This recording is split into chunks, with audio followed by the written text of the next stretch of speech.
नमस्कार प्रिय विद्यार्थियों, हम बीए तृतीय वर्ष के दूसरे प्रश्न पत्र के अंतर्गत प्रथम यूनिट के बारे में अध्ययन कर रहे थे। प्रथम यूनिट के कुछ बिंदुओं पर हम पिछले वीडियोज में चर्चा कर चुके हैं। आज हम पूर्व ऐतिहासिक राजस्थान नामक टॉपिक पर अध्ययन करेंगे। इस टॉपिक के अंतर्गत हम राजस्थान और प्राक इतिहास काल एवं राजस्थान इस बिंदु पर चर्चा करने जा रहे हैं। तो आज का हमारा ये वीडियो शुरू करते हैं। विद्यार्थियों, भारत एवं राजस्थान के इतिहास के स्रोतों व अध्ययन की दृष्टि से हम इतिहास को 3 भागों में बांटते हैं। 3 भागों में विभाजित किया गया अध्ययन की सुविधा एवं स्रोतों के आधार पर इतिहास को। वो 3 भाग है: प्रागैतिहासिक काल, आद्य ऐतिहासिक काल और ऐतिहासिक काल। जो प्रागैतिहासिक काल है, हम उस काल को प्रागैतिहासिक काल कहते हैं जिससे संबंधित हमें कोई लिखित साक्ष्य उपलब्ध नहीं होते, लिखित सामग्री उपलब्ध नहीं होती तथा तात्कालिक समय की जानकारी के लिए इतिहासकारों को पुरातात्विक सामग्री या पुरातात्विक स्रोतों पर ही निर्भर होना पड़ता है। उदाहरण थे पाषाण काल। जैसे पाषाण काल के कोई लिखित साक्ष्य उपलब्ध नहीं है, पुरातात्विक स्रोतों के आधार पर ही इस काल का अध्ययन किया जाता है। दूसरा जो है वो है आद्य ऐतिहासिक काल। आद्य ऐतिहासिक काल उस काल को कहते हैं जिसमें लिखित सामग्री तो उपलब्ध है लेकिन उस सामग्री को पढ़ा नहीं जा सका अभी तक, या लेखन समय को लेकर विद्वानों में मतभेद है कि ये जो लिखित सामग्री उपलब्ध हुई है इसे कब लिखा गया था। अतः जो आद्य ऐतिहासिक काल है उसकी जानकारी भी हमें पुरातात्विक स्रोतों के अध्ययन पर ही निर्भर रहना पड़ता है। जैसे सिंधु घाटी सभ्यता, इसके लिखित साक्ष्य उपलब्ध है लेकिन इसकी लिपि को अभी तक नहीं पढ़ा जा सका है। वहीं जो वैदिक सभ्यता है, इसके लिखित साक्ष्य मिले हैं, पढ़ा भी गया है, लेकिन लेखन समय को लेकर विद्वानों में अभी भी मतभेद है, तो इसे भी आद्य ऐतिहासिक काल के अंतर्गत ही रखा जाता है। तीसरा है ऐतिहासिक काल, जिसके अंतर्गत प्राप्त लिखित सामग्री को पढ़ा जा सकता है। तो इतिहास को अध्ययन की सुविधा हेतु उपलब्ध स्रोतों के आधार पर 3 पार्ट्स में डिवाइड किया गया है: प्रागैतिहासिक, आद्य ऐतिहासिक और ऐतिहासिक काल। प्राग इतिहास काल एवं राजस्थान। विद्यार्थियों, राजस्थान में राजपूत राज्यों की स्थापना ऐतिहासिक कालक्रम में बहुत ही निकट समय की है। राजपूत राज्यों की स्थापना के पहले युग युगांतर के अंतराल व्यतीत होते रहे और यहाँ भूभाग की विविधता और वैचित्र्य की भांति ऐतिहासिक घटनाओं में भी विलक्षणता आती रही। इस प्रकार की विविधता के साक्षी मरुस्थल तथा चट्टानों में दबे जीवाश्म या भूगर्भ में दबे नमक के आकार अथवा मिट्टी के ढेर में सोई हुई बस्तियां तथा मंदिर आदि दे रहे हैं। अर्थात राजस्थान में जो ऐतिहासिक कालक्रम है वो कई वर्षों पुराना, कई लाख वर्ष पुराना है। ये जो पुरातात्विक सामग्रियाँ मिली है राजस्थान में, इन सामग्रियों के वैज्ञानिक अध्ययन करने पर हम इस निष्कर्ष पर पहुँचते हैं कि जो भारतीय प्राचीनतम बस्तियाँ हैं उनमें राजस्थान का एक महत्वपूर्ण स्थान है और उसकी गणना अनुमानतः 1-1.5 लाख वर्ष प्राचीन प्रतीकों में की जा सकती है। जो प्रागैतिहासिक काल है वो मानव सभ्यता का पाषाण युग था। इस काल में हमें सर्वाधिक पाषाण से बनी सामग्री मिली। मनुष्य का जो मूल आधार था वो पत्थर के उपकरण एवं हथियार थे। जो मनुष्य का पूरा जीवन था वो पत्थरों पर ही निर्भर था। जैसे पत्थरों से आग जलाना, पत्थर के हथियारों से शिकार करना, इस तरह से जो पूरा जो जनजीवन था पत्थरों के इर्द गिर्द ही था, तो इस कारण इसको पाषाण युग कहा जाता है। राज्य में पाषाण काल के आदि मानव द्वारा जो प्राचीनतम पाषाण उपकरण प्रयुक्त किए गए वे लगभग 1.5 लाख वर्ष पुराने हैं। राजस्थान में बेडच, बनास, गंभीरी, बादन एवं चंबल नदियों की घाटियों एवं इनके समीपवर्ती स्थानों के पर्यवेक्षण से ये प्रमाणित हुआ है कि इन नदी घाटियों में प्रस्तर युगीन मानव का निवास था। प्राप्त पाषाण उपकरणों के आधार पर प्राग ऐतिहासिक काल को भी 3 भाग में विभाजित किया गया है। जो उपकरण प्राप्त हुए हैं उन उपकरणों के आधार पर जो ये काल है प्राग ऐतिहासिक काल, इसको पुनः 3 पार्ट्स में डिवाइड किया गया है। पहला है पूरा पाषाण काल जो लगभग 5 लाख ईस्वी पूर्व से 10,000 ईस्वी पूर्व रहा। दूसरा है मध्य पाषाण काल जिसका समय लगभग 10,000 ईस्वी पूर्व से 7,000 ईस्वी पूर्व। और तीसरा है उत्तर पाषाण काल या नव पाषाण काल जिसका समय था 7,000 ईस्वी पूर्व से 2500 ईस्वी पूर्व। ये जो इनकी जो अवधि है कालावधि ये अलग अलग स्थानों पर अलग अलग दी गई है। तो हमें ये एक दिमाग में एक विचार रखने के लिए कि भाई लगभग कितने से कितने समय तक रहा होगा, ये थोड़ा ध्यान में रखना है। अब प्रागैतिहासिक काल का जो प्रथम काल है पूरा पाषाण काल, उसके बारे में चर्चा कर लेते हैं। मनुष्य द्वारा पत्थर के खुरदरे औजार जैसे हस्तकुटार, हैंडेक्स, गंडा से अर्थात क्लीवर, सलकल अर्थात चॉपर, चॉपिंग आदि हथियारों का प्रयोग इस काल में किया गया। राजस्थान में पूरा पाषाण काल के जो प्रतिनिधि स्थल है वो है ढिंगरिया जयपुर, इंद्रगढ़ बूंदी, हमीरपुर भीलवाड़ा, मंडफिया चित्तौड़, बिंगोद भीलवाड़ा, देवली टोंक, अजमेर, अलवर, झालावाड़, जोधपुर, जालौर, पाली इत्यादि। पूरा पाषाण काल के अश्म पत्थर से बने हैंडेक्स उपकरणों की सर्वप्रथम खोज C.A. हेकर ने जयपुर व इंद्रगढ़ में की थी। ये जो आदिम मनुष्य था और उसके औजार, इसके बारे में थोड़ी बात कर लेते हैं। जो आदिम मानव और उसके औजार कौन कौन से थे पूरा पाषाण काल में। ये जो आदिम मानव था पूरा पाषाण कालीन, इसे जन विज्ञान की नामावली के अनुसार निग्रेटो कहा जाता है। राजस्थान के जो आदिम निवासी है वो संभवतः श्याम वर्ण, छोटे कद, चपटी नाक तथा घुंघराले बालों वाले थे। और ये जो मानव थे अत्यंत ही बर्बर, इनका जो जीवन था पशु तुल्य था, अत्यंत बर्बर था। अपनी सुरक्षा और जीविका दोनों के लिए हथियारों और औजारों की इनको आवश्यकता हुई। ये जो क्लीवर नाम का जो हथियार है जिसे गंडासा भी कहा जाता है, ये एक आयताकार 10 से 20 सेंटीमीटर लंबा एवं 5 से 10 सेंटीमीटर चौड़ा हथियार था। एक किनारा कुल्हाड़ी की भांति तेज व धारदार व दूसरा गोल सीधा व त्रिकोणाकार था। क्लीवर। दूसरा है चॉपर या सलकल। ये एक गोलाकार हथियार, एक तरफ से अर्धचंद्राकार धार तथा दूसरा किनारा गोल मोटा व हाथ में पकड़ने के लिए। इस संस्कृति का जो प्रसार है राजस्थान में चंबल एवं बनास नदियों के तटवर्ती क्षेत्रों में अधिक हुआ।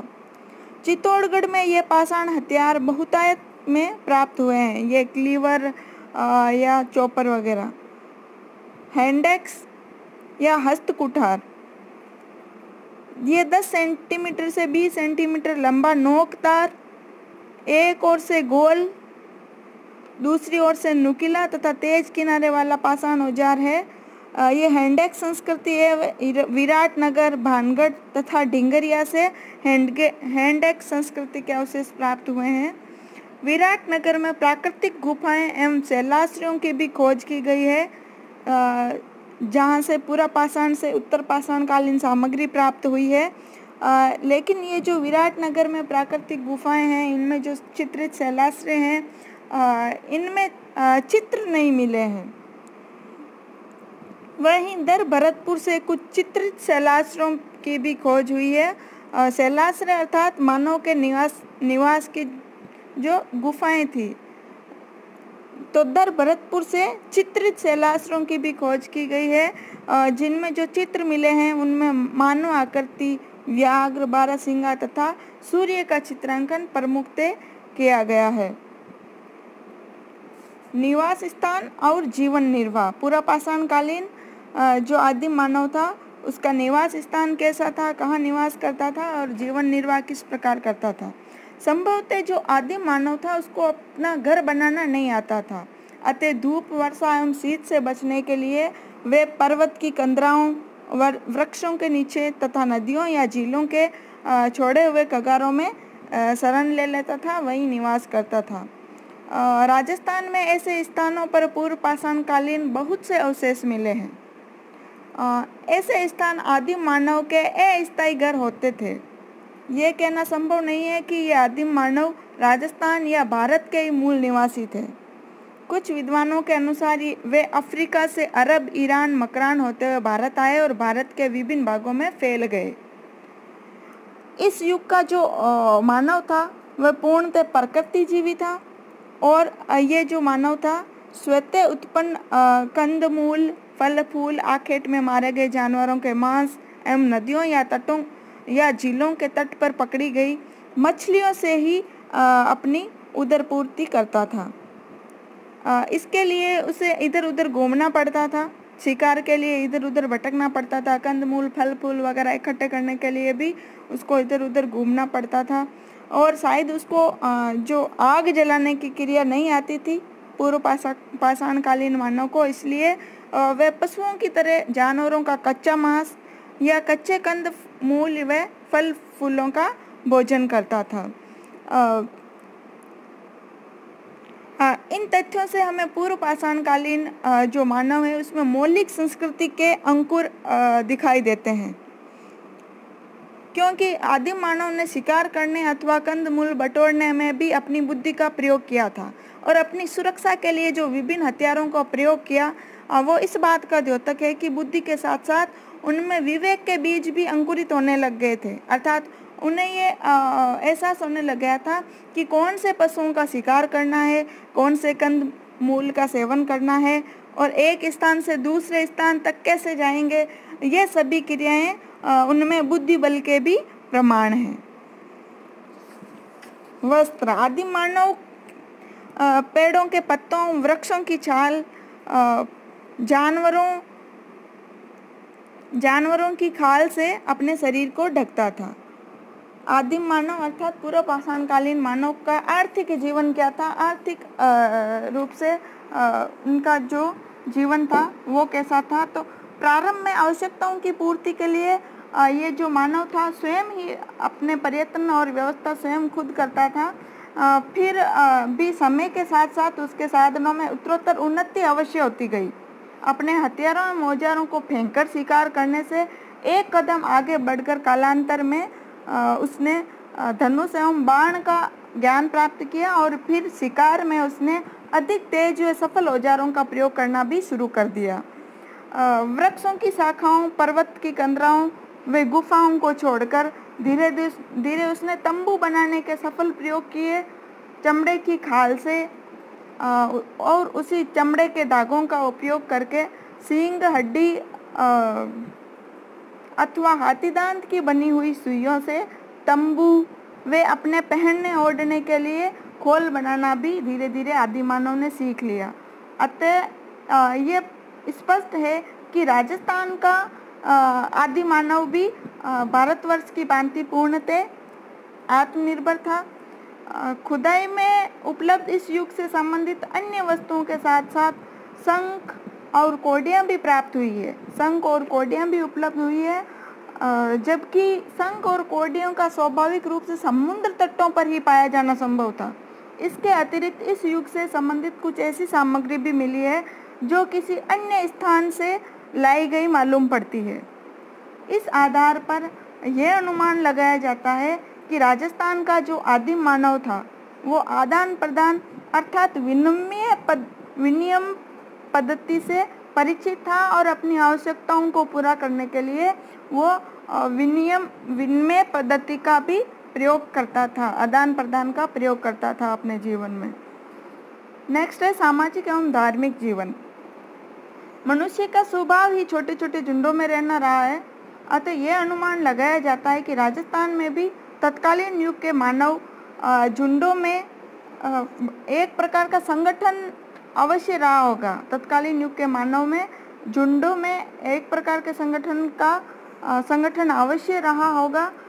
टोली की व्यवस्था और उसका संचालन निश्चय ही टोली का जो सर्वाधिक बलवान, अनुभवी एवं वृद्ध व्यक्ति करता रहा होगा, जिसका आदेश टोली के अन्य सदस्य भी मानते रहे होंगे। ये जो टोलियां थी मानव की अपने शिकार की तलाश में एक स्थान से दूसरे स्थान पर भ्रमण किया करती थी तथा जंगली जानवरों से अपनी रक्षा भी सामूहिक ढंग से ही करती थी। उनका टोलियां बनाकर रहना हमारा इस ओर ध्यान आकर्षित करता है कि इनमें एक प्रकार से संगठन बनाने की जो क्षमता है वो उत्पन्न हो गई थी। हालांकि जो धार्मिक भावनाओं का स्पष्ट उदय इस समय तक नहीं हुआ था, किंतु जो तत्कालीन जो राजस्थान का मानव था उसमें एक विचार काफ़ी गहराई में प्रवेश कर चुका था। पारलौकिक जीवन के बारे में एक विचार उसके दिमाग में कौन चुका था कि मनुष्य का जो व्यवहारिक जीवन है उसका अंत मृत्यु के साथ ही नहीं हो जाता, बल्कि उसके पश्चात भी उसे उन सभी वस्तुओं की आवश्यकता पड़ती है जो अपने जीवन में प्रयोग करता रहा है। इसी धार्मिक विचारधारा का ही परिणाम था कि जो जमीन में गाड़े गए शव हैं उन शवों के साथ औजार, आभूषण, मांस आदि जीवन की उपलब्ध उपयोगी वस्तुओं को भी रख दिया जाता था, जिनके अवशेष शव के अस्थि पंजर के साथ मिलते हैं। विद्वानों का अनुमान है कि उस समय का मनुष्य किसी निराकार अज्ञात शक्ति अथवा देव को प्रसन्न करने के लिए आखेट करता था। जो मृतक संस्कार था उसके अंतर्गत ये जो आदिम मानव थे ये मृतकों को खुले मैदान में ही छोड़ देते थे, जिसको या तो जंगली जानवर खा जाते थे या फिर वे स्वयं ही सड़ गल जाते थे। बुरा पाषाण काल के बाद अब नेक्स्ट है मध्य पाषाण काल। इस युग में मानव द्वारा छोटे छोटे पत्थर के बने औजारों, लघु अश्म जिन्हें माइक्रोलिथ कहा जाता है, माइक्रोलिथ का प्रयोग किया जाता था, अतः इसे सूक्ष्म पाषाण युग या माइक्रोलिथिक एज भी कहते हैं। मध्य पाषाण काल को माइक्रोलिथिक एज भी कहा जाता है। इस दौरान जो पाषाण उपकरण प्राप्त हुए हैं मध्य पाषाण काल के, उनमें है स्क्रैपर और पॉइंट जिसको नोक या अस्त्राग्र भी कहा जाता है। राजस्थान में मध्य पाषाण के जो प्रतिनिधि स्थल है उसमें है आलनिया, विलासगढ़, दर्रा कोटा, विराटनगर जयपुर, सोहनपुरा सीकर, हरसोरा व सामदा अलवर। इस युग में जो क्रांतिकारी परिवर्तन आया वो था पशुपालन की शुरुआत हो गई। आदिम मानव ने पशुओं को पालना शुरू कर दिया मध्य पाषाण काल के दौरान। राजस्थान में जो बागोर भीलवाड़ा है वहाँ से पशुपालन के प्राचीनतम अवशेष प्राप्त हुए हैं। बागोर भीलवाड़ा मध्य पाषाण युग का प्रतिनिधि स्थल जहाँ से पशुपालन के प्राचीनतम अवशेष प्राप्त हुए। इस काल में अभी भी मानव कृषि से अपरिचित था, हालांकि स्थायी आवास की शुरुआत हो चुकी थी। गुफा चित्रकारी की कला का भी मध्य पाषाण काल में विकास हो चुका था।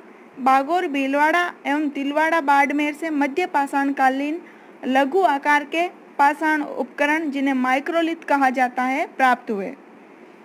नेक्स्ट है उत्तर पाषाण या नवपाषाण युग।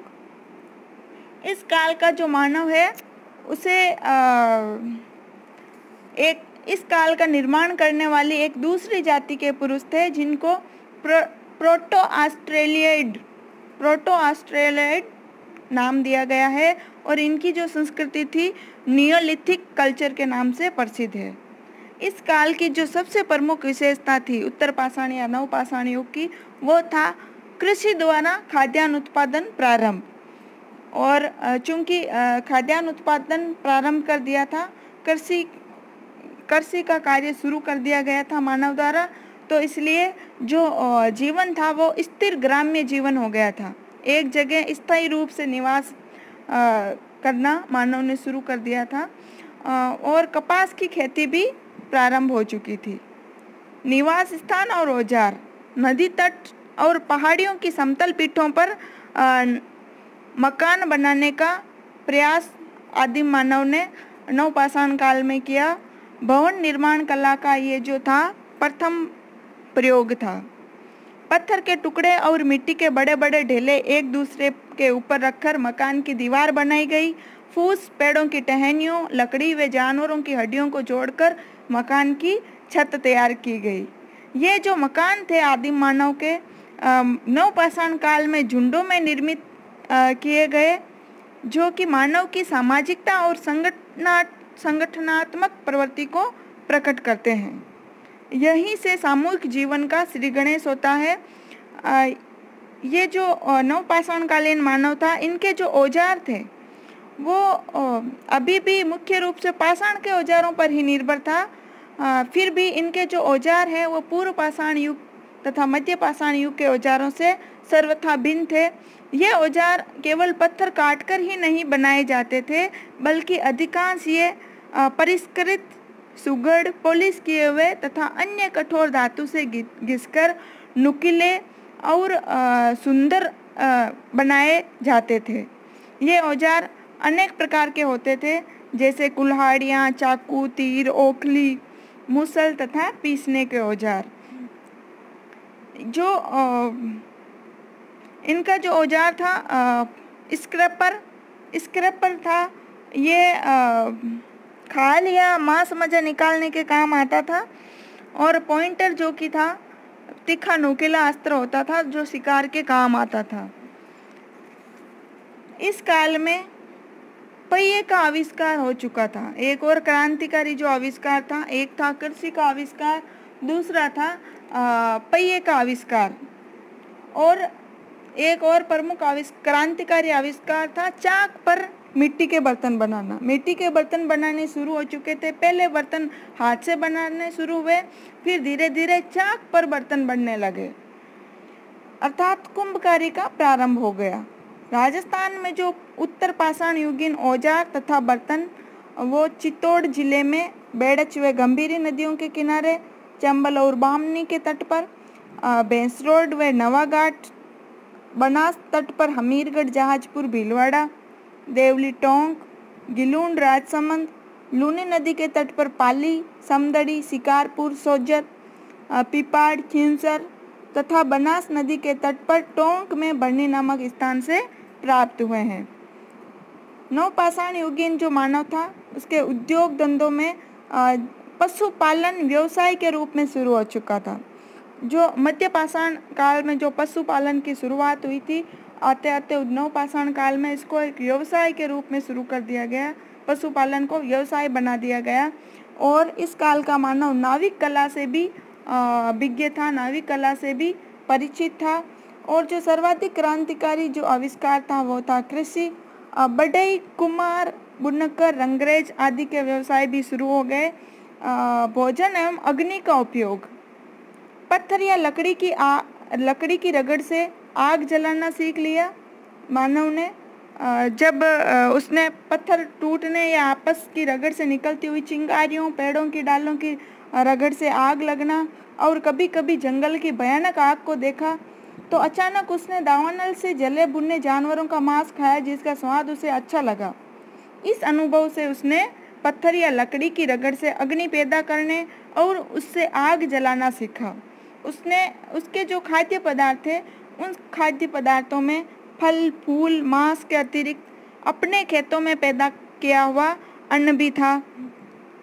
तथा चूंकि उन्होंने पशुपालन का व्यवसाय भी शुरू कर दिया था तथा गाय, भैंस, भेड़, बकरी वगैरह भी पालते थे, अतः उनके जो पेय पदार्थ थे उन पेय पदार्थों में दूध भी प्रमुख था तथा दूध से दही निकालने और घी बनाने की कला भी नवपाषाण युगीन मानव ने सीख ली थी। वस्त्र और आभूषण के अंतर्गत चूंकि मानव ने कपास की खेती प्रारंभ कर दी थी, जिससे जो सूत कातने, कपड़ा बुनने का काम भी आरंभ हुआ। पशुओं की ऊन से कपड़ों की बुनाई शुरू हुई। इस प्रकार राजस्थान में उत्तर पाषाणकालीन मानव सूती और ऊनी वस्त्र पहनने लगा। रंगों के प्रति मानव में आकर्षण स्वाभाविक ही था, अतः वनस्पति से तैयार किए हुए रंगों से लाल, पीले, हरे, नीले कपड़े रंगे जाने लगे। वस्त्र पहनने का ढंग बड़ा सरल था। एक लंबे कपड़े के आधे भाग को कमर पर लपेट दिया जाता था तथा आधे भाग को कंधों पर डाल देते थे। संभवतः पुरुष सिर पर पगड़ी भी बांधते थे और स्त्रियां एक प्रकार का अधो वस्त्र जो लहंगे जैसा होता था वो धारण करती थी। बाल संवारने की कला भी विकसित हो चुकी थी। वैसे स्त्री और पुरुष दोनों आभूषण पहनते थे। आभूषण जो थे स्त्री पुरुष दोनों पहनते थे, लेकिन स्त्रियों को पत्थर, कौड़ी, सीप, हड्डी आदि की बनी हुई मालाएं, बालियां, अंगूठियां, कड़े व कंकड़ों से श्रृंगार करने का विशेष शौक था। समुदाय, जातियां एवं वर्ग। अलग अलग स्थानों पर रहने वाले समूहों के अलग अलग समुदाय बन गए, जैसे झीलों, नदियों के किनारे, वन, मैदान, पर्वत तथा रेगिस्तान के लोग एक दूसरे से अलग रहते थे, जिससे उनमें एक दूसरे से अलग रहने की भावना जागृत हुई। उनके रहन सहन और रीति रिवाजों में भी भिन्नता थी अलग अलग स्थान पर रहने के कारण। वास्तव में जो जाति प्रथा का अंकुरण है वो इसी काल में दिखाई देता है, जो कि वर्ण व्यवस्था से बहुत प्राचीन तथा राजस्थान की आदिम संस्थाओं में से एक है। राजस्थान प्रदेश के निवासियों द्वारा अलग अलग व्यवसाय अपनाने से उनके व्यवसाय के आधार पर अनेक वर्ग एवं जातियों का निर्माण होने लगा। पारिवारिक जीवन, पशुपालन और खेती के व्यवसाय ने मानव को बड़े परिवार में रहने के लिए बाध्य कर दिया। परिवार में जो सर्वाधिक अनुभवी एवं शक्तिशाली पुरुष होता था वो परिवार का मुखिया होता था।